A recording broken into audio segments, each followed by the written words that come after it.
ہندوستان میں ابن بطوطہ لکھتے ہیں کہ یہاں دریا کنارے ایک وقت ایسا بھی آیا کہ ہندو متاثر ہوئے تو کچھ مسلمان بھی متاثر ہو گئے. کہنے لگے دریا کے کنارے سال کی جو آخری تاریخ ہوتی ہے نا، آخری تاریخ سمجھ لیں 29 ذی الحج، سال کے آخر پہ نا شیطان آتا ہے، ایک بت خانہ ہے اس میں شیطان آتا ہے اور شیطان آ کے اس بت خانے پہ قبضہ کرتا ہے. تو اگر وہاں ایک کنواری لڑکی نہ بٹھائی جائے تو وہ سارے ملک پہ قبضہ کر لے گا اور سب کو مار ڈالے گا. لہذا ایک لڑکی کی بلی چڑھائی جائے گی، اس کو بٹھایا جائے گا بت خانے میں رات کو. کنواری لڑکی ساری رات وہاں بیٹھے گی، صبح جب لینے جاتے تو لڑکی مری ہوتی. شیطان آیا ہے تو اس کو نہ یہ دینی ہے تو تب اس نے جان چھوڑ. یہ رسم تھی. میں اکثر کہتا ہوں ہمارے تو جو دروازے پہ بھیک لینے آتا ہے وہ بھی قسمت کا حال بتاتا ہے. جس کی اپنی قسمت خراب ہے کہ مانگتا پھر اپنی قسمت کا یہ حال ہے کہ در در کا بھکاری ہے، قسمت کے حال بتاتا ہے. اور کئی دفعہ سونا بھی ڈبل کر دیتے ہیں، وہ پتہ تب چلتا ہے جب سنگل بھی غائب ہو جاتا ہے. خدا کا خوف کرے، یہ قسمت کا حال بتائے گا جو روٹیاں مانگتا ہے.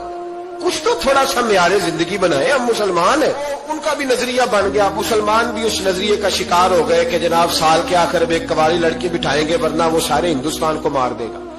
ایک حافظ ابو البرکات رحمت اللہ علیہ نام کے بزرگ ہوتے تھے اور سلسلہ عالیہ چشتیہ کے شیخ بھی تھے، لیکن اللہ کی قدرت یہ تھی کہ ان کے چہرے پر داڑھی اور مونچھیں نہیں آئی. کچھ لوگوں کے نہیں نہ آتے بال، کیا کہتے ہیں ان کو، کھودے، وہ ہمارا ایک لفظ ہے، بولتے ہیں پنجابی میں. ان کے چہرے پہ داڑھی نہیں تھی. وہ بھی کبھی کبھی اس رستے گزرا کرتے تھے تو قریب ہی ایک بوڑھی اماں کا مکان تھا. تو اماں بڑی مہمان نواز تھی. اس نے دروازے پہ، اگر بیوہ عورت تھی، ایک ہی اس کی بیٹی تھی، دروازے پر اس نے مہمان خانہ بنایا ہوا تھا. آنے جانے والے کو کھانا کھلاتی، چائے پہ شوق تھا اس کا. اور حافظ صاحب دن کے وقت وہاں آئے. اماں بڑا رو رہی تھی، کھانا بھی نہ ملا، چائے بھی نہ ملی. تو کہنے لگے میں تو اس رستے اس لیے آیا تھا کہ یہاں ٹھہروں گا، مہمان نوازی یہاں اچھی ہوتی ہے، ہوٹل تو ہوتے نہیں تو مہمانوں کو مہمان خانوں میں ٹھہرنا پڑتا تھا. تو اماں کدھر ہے؟ تو کہا اماں بڑی پریشان ہے. حافظ جی نے کوشش کی، نیک آدمی تھے، کہ اماں سے ملاقات ہو جائے. حافظ جی کا کمال یہ تھا کہ حافظ اتنے پکے تھے کہ ایک جگہ بیٹھ کر قرآن پاک شروع کرتے تھے اور وہی سارا ختم بھی کر دیا کرتے. اتنی پکی منزل کے حافظ تھے. تو حافظ ابو البرکات صاحب وہاں بیٹھے. وہ اماں کوئی بزرگ تھے حافظ صاحب، وہ اماں سے کسی طریقے ملاقات کی تو اماں ملتے ہی رونے لگی چیخے مار کے.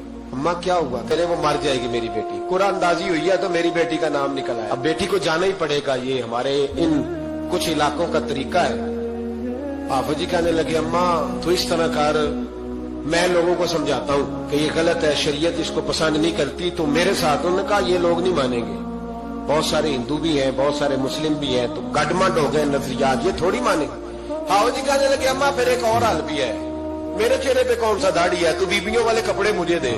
آج میں بیٹھتا ہوں وہاں دیکھتا ہوں کون سا شیطان آتا ہے. عقیدہ مضبوط ہو نا. اقبال کیا کہتے ہیں؟ کہتے ہیں ارادے جن کے پختہ ہو، نظر جن کی خدا پر ہو، تلاطم خیز موجوں سے وہ گھبرایا نہیں کرتے. کہا مجھے دو کپڑے بیبیوں والے، میں بیٹھتا ہوں. اماں کہنے لگی وہ شیطان واقعی آتا ہے. آج تک جتنی بچیاں گئی ہیں سویرے مردہ ملی ہیں. بڑی سمجھنے والی بات ہے، غور کرنا. جتنی گئی ہیں ساری مردہ آئی ہیں. تو حافظ جی آپ کو جب وہ شیطان رات کو دیکھے گا نا، آپ آئے ہیں تو آپ کے تو وہ زیادہ ٹکڑے کرے گا کہ اس نے دھوکہ کیا، مرد ہو کے عورتوں کی جگہ پہ آیا. آپ نہ گئے. حافظ جی کہنے لگے ٹکڑے میرے ہونے ہیں، آپ فکر نہ کریں. دریا کنارے بت خانہ تھا. حافظ جی عورتوں والا لباس پہن کے وہاں بیٹھ گئے. حافظ صاحب کہتے ہیں 3 دفعہ میں نے رات کو باہر نکل کے دریا پہ وضو بھی کیا. ساری رات میں نے قرآن پاک پڑھا اور جب فجر کا وقت ہوا تو باہر نکل کے میں نے اذان پڑھی. لوگ آئے تو میں نے جماعت کرائی. اور فرماتے ہندو مسلمانوں سب کو بلا کے میں نے کہا کہ اگر آج کے بعد شیطان نہ آئے تو ہندو کلمہ پڑھتے ہو سارے؟ نے کہا جی پڑھتے ہیں. فرمایا لو پھر میں بالکل صحیح سلامت آ گیا، کوئی شیطان نہیں آیا. کہتے سب ٹھیک ہو گیا. اب لوگ کہنے لگے ابدی بات تو آپ کی ٹھیک ہے، پر وہ بی بی کیسے مر جاتی تھی؟ جس کو ہم رات کو بٹھاتے تھے سویرے مردہ ملتی تھی تو اس کو کون مارتا تھا اگر شیطان نہیں آتا؟ ابدی سمجھانے لگے کہ شیطان وسوسہ دیتا ہے پر زندگی موت اس کے ہاتھ میں. وسوسہ دیتا ہے، جتنی اس کو گنجائش ہے وہ کرتا ہے. کہا پھر وہ بی بی کیسے مرتی تھی؟ تو حافظ جی نے ایک بہت بڑی بات سمجھائی. کہنے لگے اصل بات یہ جس آدمی کو پتا ہونا میں نے سویرے مر جانا ہے وہ ڈر سے مر جاتا ہے. اس کو پتا ہونا کہ میں یہاں مرنے آیا ہوں تو وہ ڈر سے ہی. فرمانے لگے اس کا عقیدہ کمزور ہو جاتا تھا، وہ نفسیاتی طور پر سمجھتی تھی کہ میں نے مرنا ہی مرنا ہے. تو خوف ہوتا تھا، کوئی قریب نہیں آتا تھا. دریا اور جنگل دائیں بائیں، تو صبح تک اس عورت کا دل بند ہو جاتا تھا. تو وہ خوف سے ہی اسے کوئی شیطان نہیں مارتا. اللہ کی عبادت کریں، عبادت سے برکت آتی ہے. حضرت ابو ادریس خولانی رحمت اللہ علیہ حضرت معاذ بن جبل کے شاگرد تھے، تابعی بزرگ تھے. فرماتے ہیں کہ میں جب سے حضرت معاذ بن جبل کی صحبت میں بیٹھا نا تو برے کاروباروں سے میری طبیعت و چاٹ ہو گئی. کئی کاروبار میں دیکھتا تو جھوٹ بولنا پڑتا، اس میں بڑا کچھ کرنا پڑتا، تو مجھے ڈر آتا. آپ فرماتے ہیں میں نے نا بڑی کوشش کی پر میری مرضی کا کام مجھے صوفی کاہل نہیں ہوتے. فرماتے ہیں میرے اندر طاقت تھی کہ میں حلال کما کے بچوں کو کھلاؤں پر میری مرضی کا کام نہیں ملتا تھا. حد ہو گئی. اور جب انسان نے گرم ریت پہ اور جب اثر ہوئی نا تو میں نے اپنے رومال میں نا تھوڑی سی ریت باندھ لی. گھر کی دیواریں چھوٹی چھوٹی تھی. میں نے کہا بیوی نے دیکھا نا خالی ہاتھ آیا ہے تو اندر سے شور کرے گی، ہم سائے بھی سنیں گے.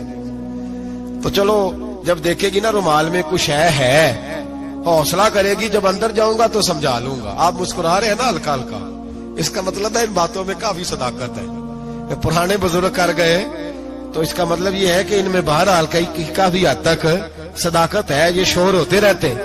کہتے میں نے وہ کہا کہ چلو دور سے دیکھے گی تو گھر جا کے سمجھا لوں گا. آپ فرماتے پہلے میری بیوی دروازے پہ بیٹھی رہتی تھی، بچے بیٹھے رہتے تھے، منتظر ہوتے تھے کہ کچھ لے کے آئے، گھر میں فاقہ ہوتا. آج میں گیا تو شور ہی کوئی نہیں، کوئی شے نظر نہ آئی. وہ ریت سے بھرا ہوا میرا پلو میں نے دروازے کے ساتھ رکھا، اندر چلا گیا. بیوی کو آواز دی کہاں ہو؟ کہنے لگی منہ ہاتھ دھو لو، میں روٹی لے کے آئی. ہاتھ ہو گئی، روٹی کدھر سے آئی؟ اس گھر میں تو فاقے تھے، کھانا کدھر سے آیا؟ کہتے روٹی لائی، سلاد بھی لائی، دودھ بھی لائی، اس زمانے میں جو نعمتیں تھی پھل بھی لائی، سارا آ گیا. میں نے گھور کے دیکھا، میں نے کہا کدھر سے آیا یہ سارا کچھ؟ کہاں ہے بچے؟ کہنے لگی روٹی کھا کے باہر نکل گئے. میرے دل میں خیال آیا میری بیوی کا کردار تو چاند سے زیادہ اجلا ہے، تو یہ سارا کچھ کیسے آیا؟ میں نے کہا یہ کہاں سے آیا سارا کچھ؟ تو کہتی ہے میری طرف دیکھ کے کہنے لگی پتہ نہیں آج کس کریم کی مزدوری کرنے چلے گئے تھے، پتہ نہیں کس کریم کی مزدوری پہ چلے گئے تھے. زور ہوئی ہے تو اس نے اناج کی بوریاں بھیجی ہے، چاول بھیجے ہیں، پھل بھیجے ہیں، اتنا کچھ بھیجا ہے کہ میرے گھر میں رکھنے کو جگہ ہی کوئی نہیں. یہ کہتے کہتے اٹھی اور کہنے لگی پہلے ہی بڑا آیا تھا، اب اور کیا لائے ہو؟ آپ فرماتے میں سکتے میں تھا، اس نے جا کے میرا رومال جو کھولا، میں ریت لایا تھا، رب کریم نے ہیرے بنا دیے، وہ ہیرے بن گئے. آپ فرماتے کہنے لگی کس کریم کی مزدوری پہ گئے تھے؟ فرماتے میں اٹھا اور کچی زمین پہ سر سجدے میں رکھا. میں نے کہا مالک میں ساری زندگی دنیا راضی کرتا رہا، لوگوں کے دروازوں پہ کھڑا رہا، تعلقات بنا کر تھوڑی سی روزی کے لیے جدوجہد کرتا رہا، دھتکارا گیا، ستایا گیا. مولا میں تو تیرے دروازے پہ آج آیا ہوں، پوری دیہڑی بھی نہیں لگائی، زور سے سر ڈیوٹی کی ہے، اللہ تیری تھوڑی مزدوری کا اتنا اجر ملتا ہے؟ خدایا تو اتنا نوازتا ہے. فرمایا اللہ میں محنت بھی کروں گا، کام بھی کروں گا، لیکن دنیا کی مزدوری تھوڑی کروں گا، مالک تیری عبادت زیادہ کروں گا. بھائی یاد رکھو ہم ساری زندگی لوگ قبروں میں چلے گئے، مسجد نہیں آئے.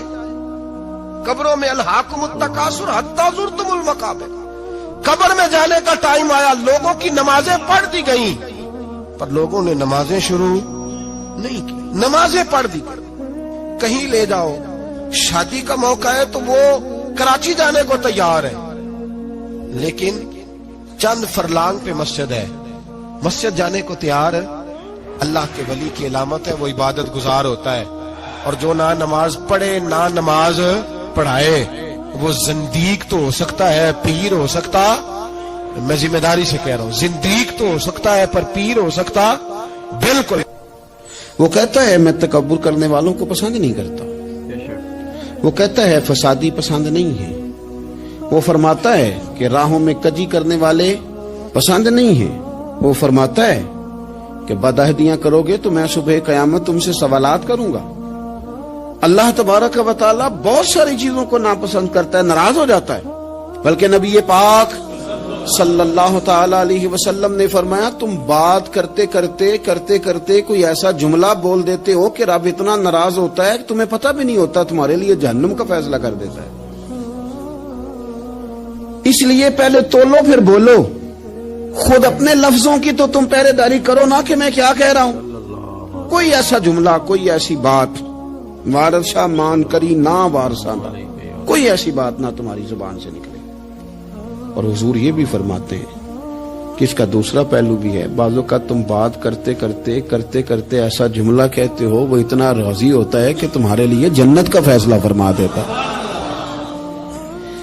مسلمان کو اب یہ حکم ہے، اس ساری گفتگو کا نتیجہ یہ ہے کہ وہ اپنے جذبات پر، خیالات پر، نگاہوں پر، زبان پر، کانوں پر تھوڑی توجہ دے، بے لگام نہ بنے، بے ترتیب نہ بنے، جو طبیعت میں آئے کر نہ گزرے، تھوڑا سا نہ سوچے سمجھے اور تھوڑا سنبھل کے چلے.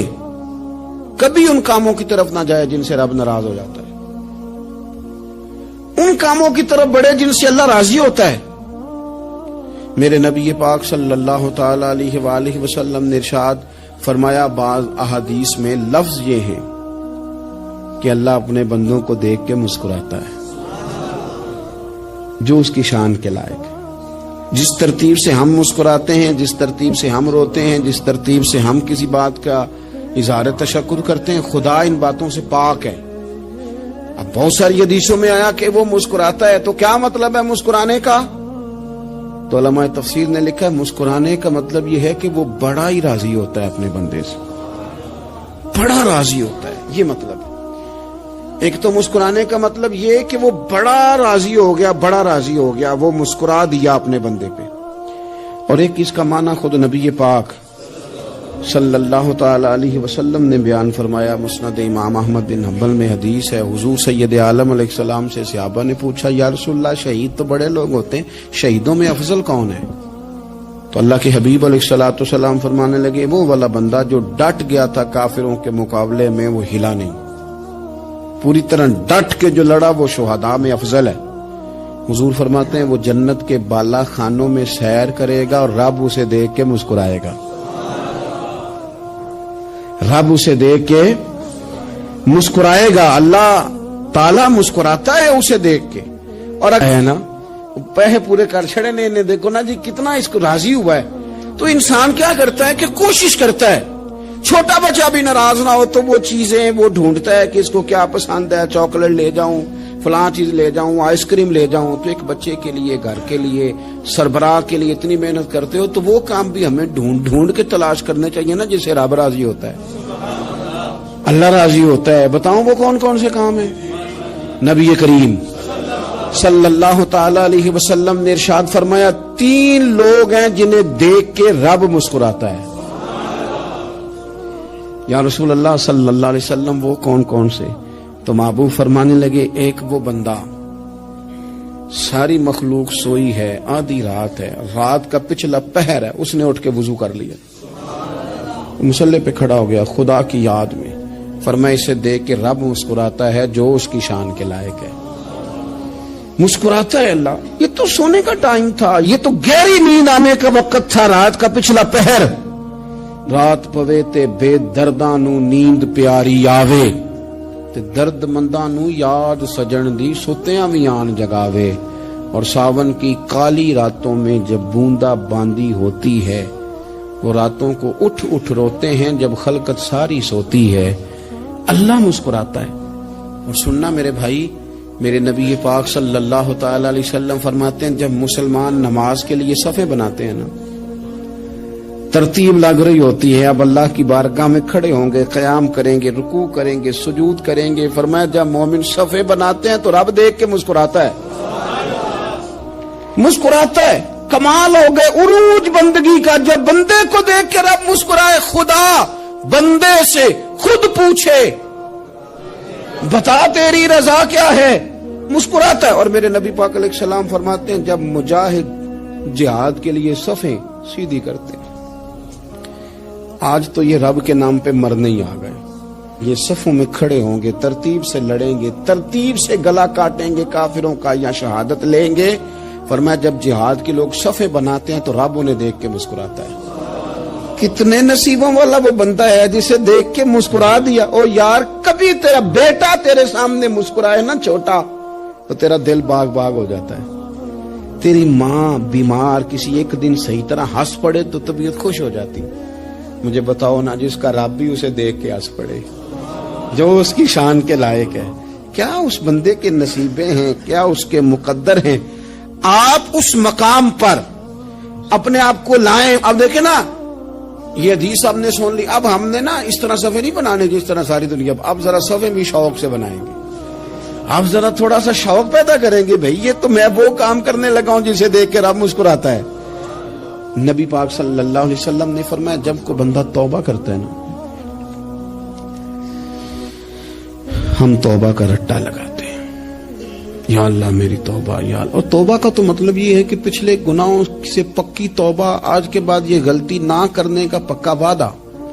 تو نے ساری شب برات رو کے گزاری ہے, بتا سویرے جھوٹ جوڑنے کا ارادہ ہے تیرا, آج کے بعد رشوت تو نہیں نہ لے گا, ملاوٹ تو نہیں نہ کرے گا, یہ توبہ ہے. اور اگر سارے کام اسی طرح کرنے تو پھر یہ توبہ کا رٹا ہے, جتنا مرضی لگاؤ. حضرت علی بن ربیعہ رضی اللہ تعالیٰ عنہ فرماتے میں مولا علی کے ساتھ تھا, مقام حرہ کی طرف جا رہے تھے, حضرت علی نے ہاتھ اٹھا کے دعا مانگی ہماری تعلیم کے لیے, ورنہ حضرت علی ہم صحابہ کو محفوظ عن الخطا تو مانتے ہیں نا. ہاتھ اٹھا کے کہا اے اللہ ہمارے گناہ بخش دے, تیرے علاوہ کوئی معاف کرنے والا نہیں. اور پھر حضرت علی آسمان کی طرف دیکھا اور دیکھ کے نا حضرت علی بن ربیعہ کو تو مسکرائے. حضرت علی بن ربیعہ کہنے لگے حضور مسکرائے کیوں ہو؟ فرمانے لگے ایک دن میں حضور کے ساتھ اسی طرح آیا تھا, اسی طرح حضور نے دعا فرمائی تھی ہماری تعلیم کے لیے, اور پھر حضور مجھے دیکھ کے مسکرائے تھے اور فرمایا جب کوئی بندہ رب کی بارگاہ میں اس طرح استغفار کرتا ہے تو رب مسکراتا ہے, اور مسکرا کے فرماتا دیکھ لو میرے بندوں کو پتا ہے کہ میرے علاوہ معاف کرنے والا کوئی نہیں, انہیں پتا ہے. تم اس کی بارگاہ میں رجوع تو لاؤ, آؤ تو صحیح دو آنسو لے کر. اقبال کہتے ہیں کہ موتی سمجھ کے شان نے کریمی نے چن لیا, قطرے دو گرے میرے ار کے انفال کے, دو میں نے آنسو بہائے تھے تو اس کے کرم نے تو موتی سمجھ کے چن لی. سنو نا حضور اس استغفار کو, اللہ کو یار رات کو توبہ کر کے سونا چاہیے ہمیں. کچھ غلطیاں ہم کرنا نہیں چاہتے پر ہم سے ہو جاتی ہیں, کچھ دل ہم توڑنا نہیں چاہتے پر وہ ٹوٹ جاتے ہیں, ہماری مجبوری ہوتی ہے ٹوٹ جاتے ہیں. رات کو اس کی بارگاہ میں ہاتھ باندھ کے کشکول طلب دراز کر کے خوب استغفار پڑھنا چاہیے کہ مالک بندے ہیں نا کیا کریں, نفس کا ساتھ ہے, دنیا کا ساتھ ہے, خواہشات نفسانیہ, مالک معاف کر دے. درد سے توبہ, رسم نہ ہو, کہانی نہ ہو, لفظ نہ ہو, جملے نہ ہو, اور جناب ایسے لوگوں کے بیچ بڑے ہاتھ باندھ کے اور بڑا کوئی ضرورت نہیں. آپ اکیلے اپنی چارپائی پہ بستر کے اندر منہ دے کے بھی درد سے کہیں گے نا معاف کر دے تو وہ تو مہربانی بڑا ہے. میرے نبی پاک صلی اللہ علیہ وسلم مثال دیتے ہیں, فرمایا ایک آدمی صحرا میں جا رہا, صحابہ سے حضور خطاب کر رہے ہیں, فرمایا ایک آدمی صحرا میں جا رہا تھا, اس نے اپنی اونٹنی پہ کھانا پانی پیسے ہر چیز رکھی ہوئی تھی. صحرا تھا بہت بڑا, درمیان صحرا کے گیا تو تھوڑا سا سستانے کے لیے, آرام کرنے کے لیے اونٹنی سے نیچے اترا. اب اس نے اونٹنی کی لگام, اونٹنی کی نکیل اپنے سرہانے کے نیچے رکھی, ہاتھ کے ساتھ پکڑی اور سو گیا. تھوڑی ہی دیر کے بعد جب اس کی آنکھ کھلی تو دیکھا اونٹنی غائب ہے. صحرا میں وہ پیدل نہ آگے جا سکتا ہے, نہ پیچھے جا سکتا ہے, نہ دائیں نہ بائیں, کھانے کو روٹی نہیں, پینے کو پانی کا قطرہ نہیں, تھوڑا ادھر بھاگا ادھر بھاگا, تھک گیا. کریم محبوب فرماتے ہیں وہ پوری طرح نڈھال ہو گیا اور مایوس ہو گیا, معاذ اللہ, مایوس ہو کے دوبارہ اسی جگہ آ کے لیٹ گیا جہاں پہلے لیٹا تھا. انتظار کرنے لگا کہ اب موت ہی آئے گی, آخری وقت ہے, نہ میں پیدل یہ صحرا کراس کر سکتا ہوں, نہ پیچھے جا سکتا ہوں, نہ کھانا ہے نہ پانی ہے, سوائے موت کے کوئی سہارا نہیں. حضور فرماتے ہیں وہ رستے میں دوبارہ لیٹ گیا.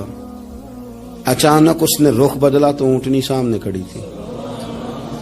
حضور نے صحابہ سے پوچھا بتاؤ نا اسے بھلا کتنی کو خوشی ہوگی؟ یا رسول اللہ جسے نئی زندگی مل گئی ہے. آپ دیکھیں نا سارے ڈاکٹروں نے کہہ دیا کہ اس کے جو گردے میدا جگر ہر چیز ختم ہے, گھر لے جاؤ خدمت کرو, ہر طرف پریشانی ہے. وہ بندہ بھی سمجھ گیا ہے کہ آخری وقت آ گیا, کل جاؤں پرسوں جاؤں, تیاری ہو گئی, سب لوگ آ گئے, باہر والے بھی آ گئے, یہ ماحول ایک عجیب رنگ اختیار کر گیا. اچانک ایک ڈاکٹر نے آ کے کہا نہیں غلطی لگ گئی تھی, مجھے بتائیے انداز کیا ہوتا ہے؟ بغیر دعائی کے بندہ اٹھ کے کھڑا نہیں ہو جاتا. او میں تو بچ گیا ہوں. نبی پاک صلی اللہ علیہ وسلم فرمانے لگے اس کی اونٹنی مل گئی. بتاؤ بھلا اسے کتنی خوشی ہوگی. یا رسول اللہ وہ تو دوبارہ دنیا میں آ گیا. حضور فرمانے لگے اسے کچھ بھی خوشی نہیں ہوئی.